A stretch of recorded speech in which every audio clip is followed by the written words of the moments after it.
بسم الله الرحمن الرحيم والسلام عليكم ورحمة الله وبركاته. أهلا وسهلا بيكم، ويا رب كل الناس اللي تشوف الفيديو ده هو هيبقى مناسب للباقات كلها. مش هنطول عليكم، بس يعني الواحد بيلاحظ شوية حاجات كده. هو ممكن بيصلي فبيشوف الطلبة وهي داخلة تصلي اللي هو يمسح على الإيه، على الشراب، ما يعرفش إيه الفكرة. ممكن يبقى تحت زي شرابات القط كده اللي بنشوفها اليومين دول، عادي احنا بنلبسها يعني. فهي الشرابات أنواع يعني. طب هو عامة أنا مش مدرك بحاجة زي دي قوي، فمعايا طبعا اخويا الكبير ربنا يحفظك الاستاذ عبد الله غندور، ربنا يا رب يجعله في ميزان حسناته، هيوضح لنا يعني ايه مسح على الخفين. طبعا استاذ محمد ربنا يبارك فيه. اولا السلام عليكم ورحمه الله وبركاته. استاذ محمد دايما بيحب التواضع، ربنا يبارك فيه ويحفظه. بكل بساطه يا جماعه، بدون ما نخش في اختلافات فقهيه، دايما مبدانا ان احنا نفعل فعل النبي صلى الله عليه وسلم. النبي صلى الله عليه وسلم مسح على الخفين. مسح على الخف ليه شروط. اول شرط ان انا لازم البسه على طهاره. يعني ايه البسه على طهاره؟ لازم اكون متوضئ قبليها، لان النبي صلى الله عليه وسلم لم يلبس الخف الا على طهاره. الحاجه الثانيه، اعرف مده المسح. مده المسح بتاعتي بالنسبه للناس المقيمه يوم بليله. بتبدا من امتى؟ انا صليت الفجر ولبست الشراب بتاعي، ابدا امتى اعد اليوم وليله؟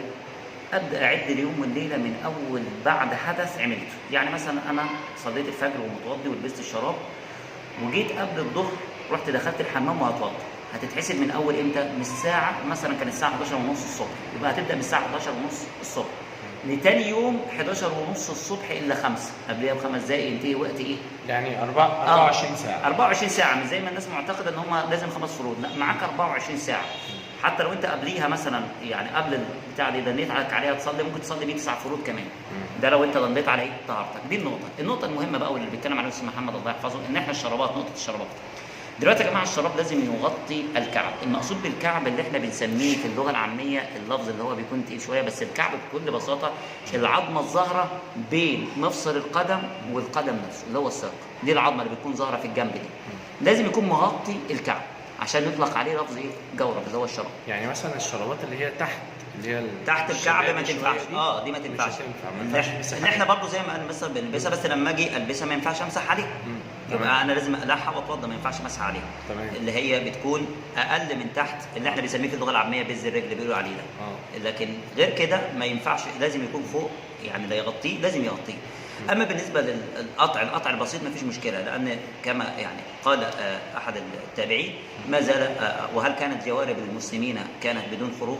كانت، بس اهم حاجه يكون عليه مصطلح شراب. يعني لو في قطعتين عادي ما فيش مشكله، بس اهم حاجه احنا قلنا الشرط ان هو يكون طاهر والبسه على طهاره ويعدي. ولو في قطع عادي، طالما القطع بسيطه اسمه مصطلح شراب، طالما عليه مطلق شراب خلاص. لان معظم الصحابه كانوا فقراء اصلا، ما كانوش بيلبسوا الحاجه الا وهي مقطعه اصلا. فيكون عليه.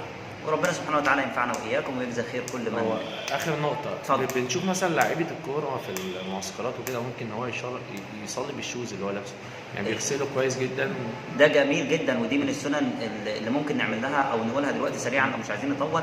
دي من السنن المهجوره يا جماعه. النبي صلى الله عليه وسلم يقول: خالفوا اليهود صلوا في نعالكم ورحالكم. دي من السنن المهجوره اللي لازم نفعلها، ان احنا نصلي في النعل طالما النعل بتاعي طاهر وما مش واقف على سجاد. وطهارته يا مستر ان انا امسحه. يعني النبي صلى الله عليه وسلم لما اخبر ان في نعليه قذارتين كان يكفي مسحهما في الارض، لو انا مسحته في الارض نزعت النجاسه اللي فيه بقى طاهر. وصلي بيه بس ما يبقاش فيه سجاد. بالظبط، عشان ما بهداش السجاد. يعني انا ما بهداش. يعني لو انا ماشي في شارع والارض طاهره همسح الشوز بالظبط وبصلي عليه وما فيش اي حاجه. دي سنه مهجوره، يا ريت نحييها، لان دي فيها مخالفه لليهود، وكان النبي صلى الله عليه وسلم حريص ان يخالف اليهود في كل امر. فدي من السنن المهجوره. صلوا في نعالكم طالما بقداري. يعني انا لما بنيجي نصلي في الاوض بتاعتنا او في اماكن ما فيهاش سجاد، انا بصلي دايما بالحذاء، واحب ننشر السنه ديت، وده من تيسير الدين. انا عايز بس اقول لحضرتك ان ممكن 99% من الناس ما تعرفش حاجه زي دي. ما هو احنا للاسف احنا عايزين ربنا يكرمنا كده، ونقدر نعمل دايما نقدم للناس جرعات كده بسيطه كل مره.